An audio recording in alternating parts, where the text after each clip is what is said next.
All right, Im Ja, thank you very much for coming to our offices today. And my first question is, what brought you to organizational dynamics at Penn? What attracted you to our graduate program?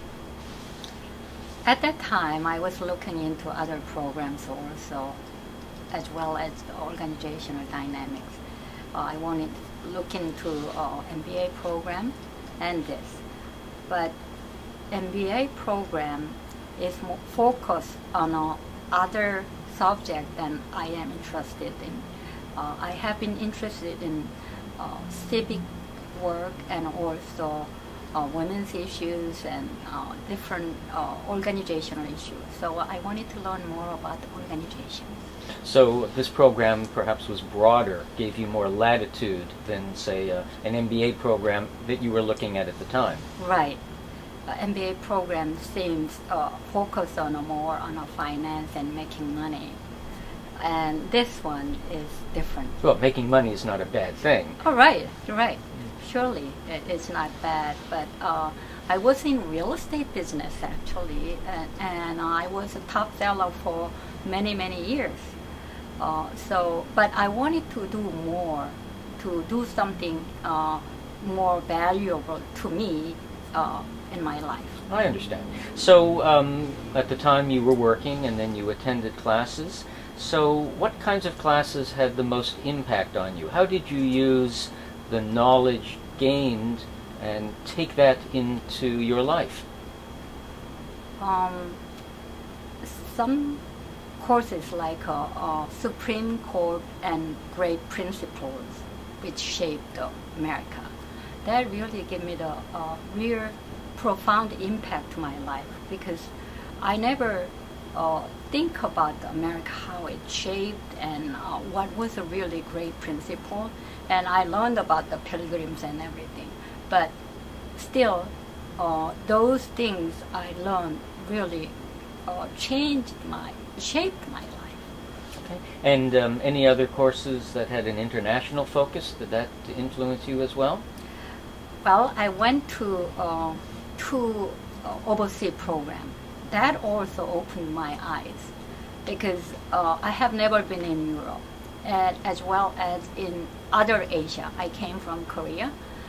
So those two courses opened my eyes in a different aspect.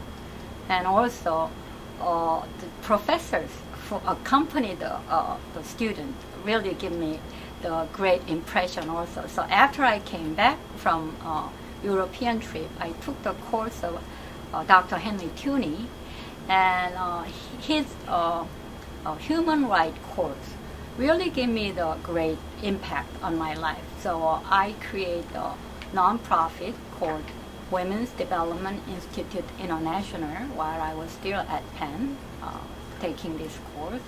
And later on, that evolved into what I have doing now. Oh, that's amazing. And so tell us a little bit about how you developed your company and what it looks like now.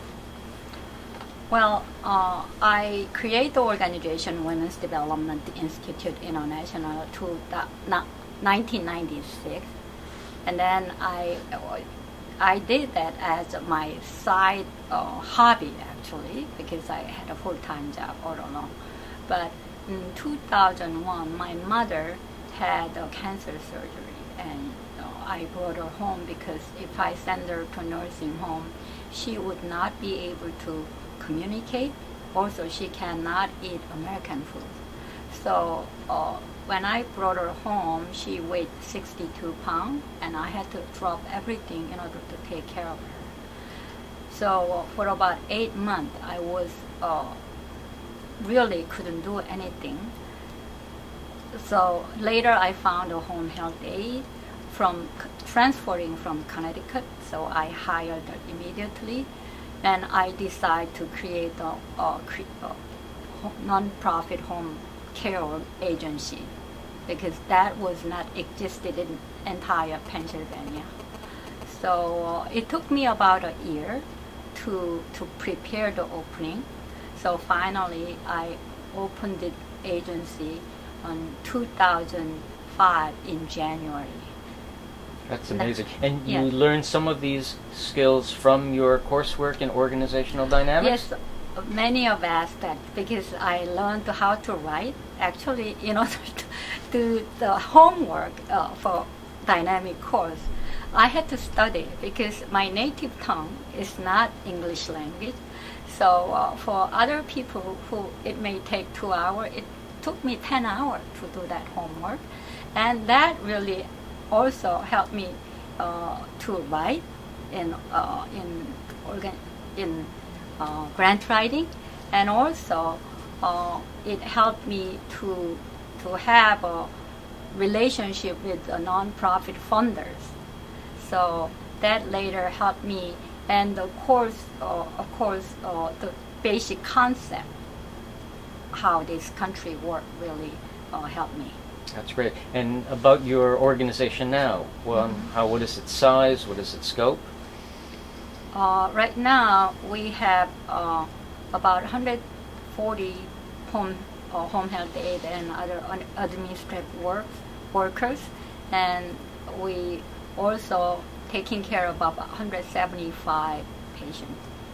And we also have a nonprofit vocational institute which teach entry-level healthcare workers, and we trained over 230 some entry-level healthcare workers through that institution.